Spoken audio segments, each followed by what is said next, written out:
Hey, this is Matt once again. Welcome back to another video. The paid request, this time for Heart of the Cards. Thank you so much for that. And for those interested in requesting any type of videos, topics, reactions, commentaries, what have you, feel free to send it either directly to my PayPal or join my Patreon. Both links are down below in the info box. And Heart of the Cards wanted me to review another episode of the real Ghostbusters, this time Mr. Sandman, Dream Me a Dream. Now, like I said, I didn't grow up with the real Ghostbusters, but for the most part, the episodes that have been requested, I've enjoyed so far. And this was another fun one. I like the idea behind this. I like the use of music. The animation, I think, is pretty well done for its time. The opening, you have this guy reading this horror comic. I like at times it tries to make it have this horror movie feel. So you have this, I wouldn't call it creepy, but this eerie music coming up as the smoke comes out of this grate and slowly goes towards this guy and him, and then his I don't know if it was his wife, his girlfriend, screams. Cut to the Ghostbusters. They're on the case, and you find out it's the Sandman, this creature that will put people into a perpetual sleep.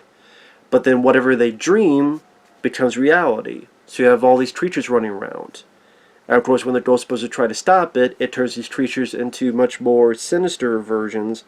And the fun bit of the episode is to showcase all of the creativity that comes from dreams. So you have creatures that are like a tripod type of creature. There was a cover of this horror comic, sci-fi comic this guy was reading.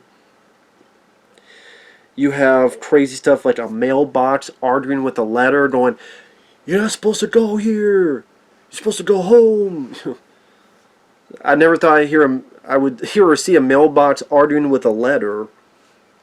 I mean, the idea, the more I think about it, the more it's so ridiculous. It's kind of pretty funny, actually.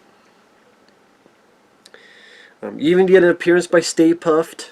Not a whole lot is done with him, Sally, but you do get an appearance with him. And you get dragons, you get all sorts of crazy stuff. Snails, that, again, tons of creativity. And pretty much the Ghostbusters get picked off one by one, aka falling into sleep. There's some funny lines. One of them tells the creature, "You have a nice trick up your sleeve. I bet you worked for Spielberg."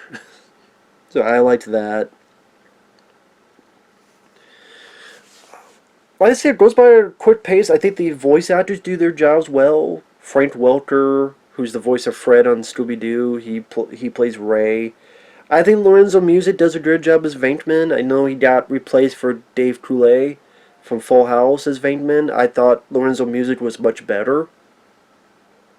I think this is one of those that, depending on which version you see, it could be one or the other, but there's a version out there with Lorenzo Music's voice. And I still don't, the whole thing where apparently, speculative, that Bill Murray's like, "Hey, how come that guy doesn't sound more like me?" And then Ivor Reitman, whose name is on the production, talked to the guy who's making the show going, "Well, you know what, can you have this guy replaced? Or can we have a guy that sounds more like Bill Murray?"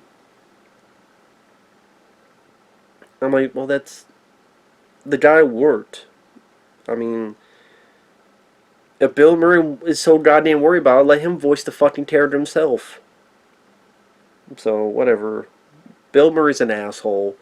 He's a great comedic talent, but he's always been a fucking asshole. And if people want to know why, I don't know. Maybe if someone requests a video, why is Bill Murray an asshole? I'll tell the whole thing, but the Lorenzo Music should never have been replaced. Should have stood your ground and say, "Nope, otherwise you don't have to fire me if you don't fire him." So pretty much this creature wants to do is wants the whole world to sleep for 500 years so that there's no war, no fighting, just sleep, sleep, dreams and sleep. It was also nice to see Winston get some love, voiced by Arsenio Hall. Like the early stages of real Ghostbusters, it was Arsenio Hall voicing it. Now, eventually it did change. I don't know if it was because time, music, I don't want to do it anymore. I don't know the reasons for it. but it was nice that Arsenio Hall did at least for a little bit. And like I said, Winston got some time to shine because he was the last Ghostbuster, and to me, the best shot of the episode involves him, where he realizes he's alone, he's got to get to the firehouse, and he's running like this. And in the background, they do this nice kaleidoscope of images, faces going in and out as he's remembering what they said, all these different creatures in the background as he's running. The sky in the background goes from like pink to blue to all these different colors as he's this continues running towards the camera. I thought this was a very nice directing, artistic style to that moment. I thought that very psychedelic. And he comes up with a plan. Spoiler alert, he tells to Janine something about if you know you're in a sleep and you know you're in a dream, I should say, you know you're in a dream, you can control it. The Sandman comes in, Janine goes to sleep, but she knows she's in the sleep, so I'm a Ghostbuster. And Janine gets to be a Ghostbuster for a bit, so which is cool. It's a much better version of female Ghostbuster than the 2016 film. But don't tell anybody. Shh. It's just a secret between us. And Winston's able to trap it, stop it. People wake up, and Winston gets his deserved rest. So, like I said, it's nice to see all these different versions of dreams being. I wish the Stay Puft was more involved. Just we see him, and he's chasing them with all these other bad guys, but I wish we could have seen a bit more. Because come on, it's Stay Puft. Because I think like a kid slept and he was eating some marshmallows, and there's a Stay Puft Marshmallow Man. Nice to see he gets an appearance, but wish more was done with that. At least a scene where the Ghostbusters are in a building, and kind of like what they would do in the video game. Like they had to maneuver, like the Stay Puft's his arms going through the building. They gotta avoid it, shooting back, avoid it, all that stuff. Or we can't shoot it because he'll know where we're at, but we gotta avoid the arms, and at least a scene or two would have been nice. I mean, other than that, I don't really have a lot of issues with it. Like I said, when I have fast pace, the music worked well. Nice, like I said, Winston, kind of the forgotten Ghostbuster, that did his time to shine, and overall an entertaining episode. So, and Janine, got to be a Ghostbuster for a bit, which is cool.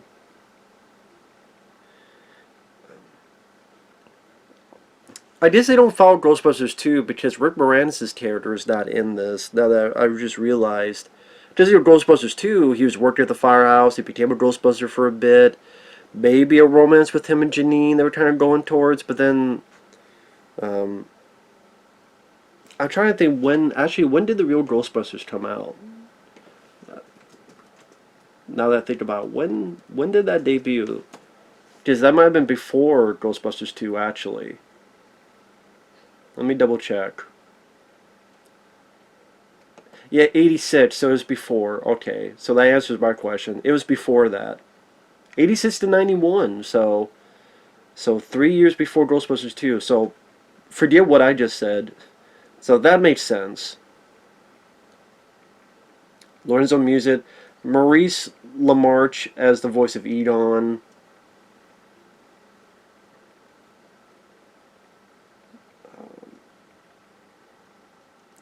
Was it?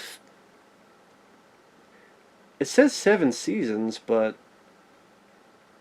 was it only on 5 years? 86 to 91. But let me see. Oh, 13 episodes, 86 September to December. Season 2 and 3 were in 87. And then season 4 and Slimer the Ghostbusters was 88. One season 89, one season 90, one season 91. Interesting. Okay then.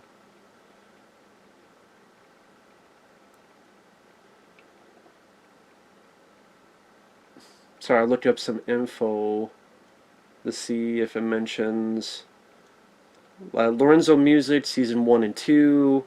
And then Dave Coulier afterward. Arsenio Hall, season 1 through 3. Then Buster Jones, season 4 through 7.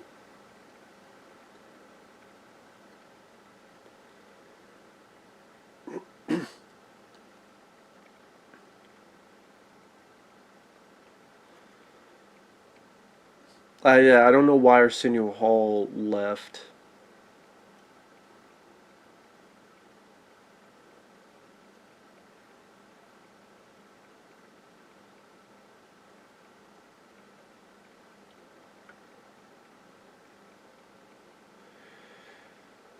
Let me see. Yeah, here it is. Maurice LaMarche, who got the job to voice Edon, noted that Bill Murray had remarked offhandedly to producers that Lorenzo Music's voice sounded more like Garfield, because he was, than him. A definite explanation for the change of actor for Peter Van came from Dave Coulier, who took over the voice, who explained that Joel Medjuk, a producer on both the original '84 film and the animated series, wanted the character to sound more like Bill Murray. This is kind of fucked up. Ernie Hudson auditioned to play his character, but the role was given to Arsenio Hall. So, yet Ernie Hudson didn't even get to play his own character from the movie. I don't understand that. I mean, I don't get that.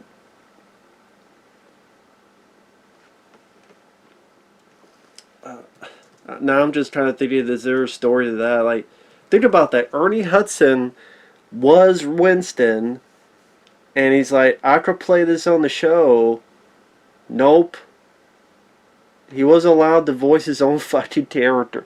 That is so fucking strange. Like, I just... You can't say it won't sound like him, because it's exactly him.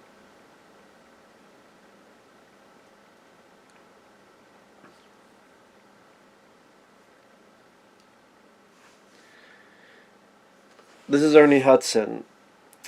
It was funny because they said you don't have to audition for the part, but the director wants to hear you read the material. So I went to read the material, and the guy said, no, that's all wrong. When Ernie Hudson did in the movie, and I'm like, well, I am Ernie Hudson. So I left, and they said, no, it's not a problem, you don't do the voice. They called me about it. I was shooting a film. I can't remember what film I was doing, and then I never heard from them again. Then I found out that Arsenio Hall was doing it.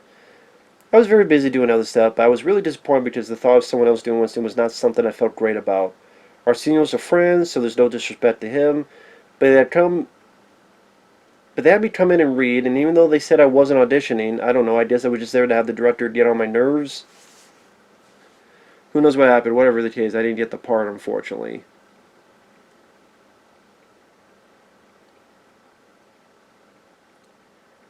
It is fucking bizarre. I mean, you explain it to me, I don't know. I have no idea. That's the craziest shit, but again, that's why I kind of looked at stuff. It's nice to learn more about stuff, and it's just anyway. It's nice that Winston. It would have been Arsenio Hall did a good job, but it would have been nice for Ernie Hudson to do it. I don't know if they thought, well, no one else is doing it, so they thought it'd be some kind of conflict. I don't know what the deal is. They thought this is a kids' comedy show. They didn't think Ernie Hudson's voice was funny enough. I don't know. I would love to get the creator's explanation about this. But yeah, if you like Winston, and if you like the real Ghostbusters, this is definitely an episode worth a look.